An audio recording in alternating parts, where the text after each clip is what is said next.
Hey there guys, Corey here with Android Community, and we have a surprise here. This is the brand new Huawei Ascend D Quad XL. Yep, it's a lot to say.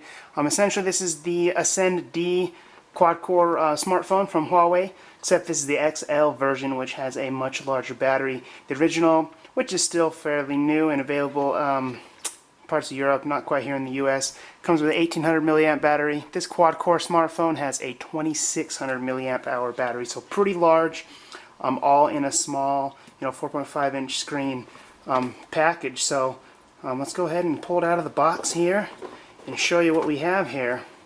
So here's the phone. We'll get to that in a minute. And in the box, a little bit of Huawei paperwork as usual.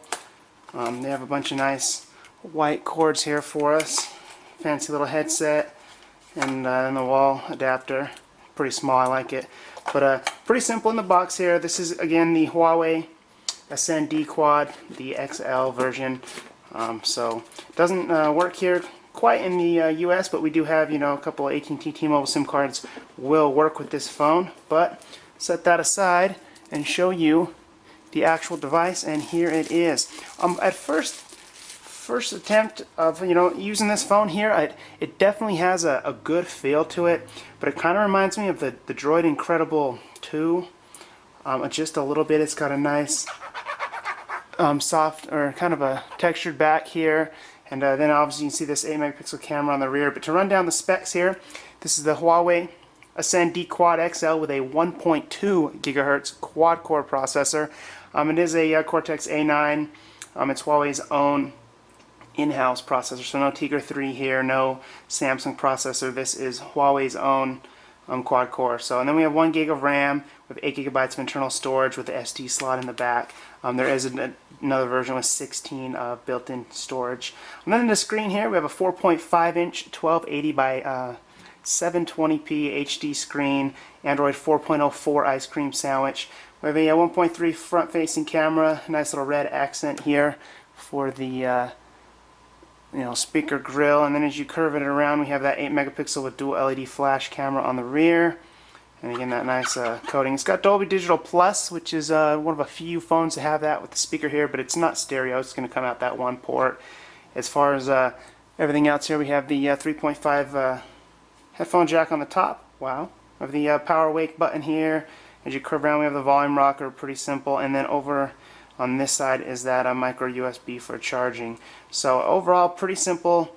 It's not the thinnest phone. It might have a little bit more thickness than a Galaxy Nexus or something like that, around maybe 9.1 millimeters.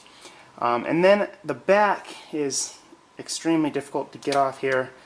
The little slot section on the side.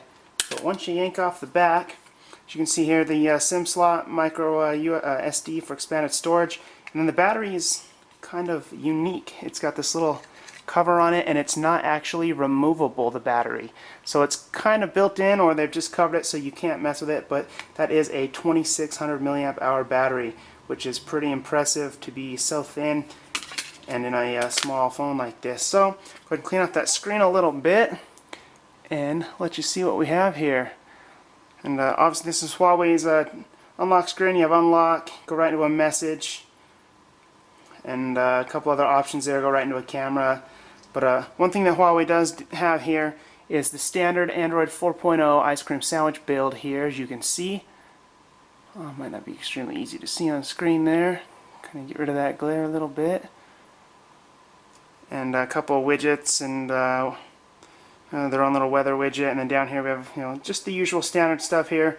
And it's smooth so far from what we've used, as you can see here on screen. I mean, it runs pretty great. And then this is their own quad core. Then they have their own home where it's 3D. So when you hit home, you can choose the regular standard ice cream sandwich layout or hit 3D home. When you let this load, they have kind of a 3D experience here where the weather kind of pops out, and this kind of has a 3D effect here. Obviously it's not February 2011, but go through that. As you can see, their own 3D interface is fairly smooth too. And then again, obviously this is still ice cream, so it looks fairly similar, but they've got a couple different animations and UI changes and what have you. But go ahead and come down here. I ran a couple of benchmarks real quick, but as you can see, I mean, you can tell this is pretty stock Android. As far as benchmarks here, I ran a quadrant test. I'm at the top of the list here above the HTC One X, which is the Tegra 3 version here on quadrant. And then the Transformer Prime, there's also Tegra 3. So it's a little higher than those, but not much. Again, this is a 1.2 gigahertz quad core. And as far as a couple other benchmarks here, we got a little less than the Galaxy S3, more than the Transformer Prime, and a few others here with N22. But overall, not bad. 8 megapixel camera, decent little screen. You can see there's quite a bit of glare here, but there is a screen protector on there. But it's a good quality screen. The colors are quite vibrant. It's IPS display.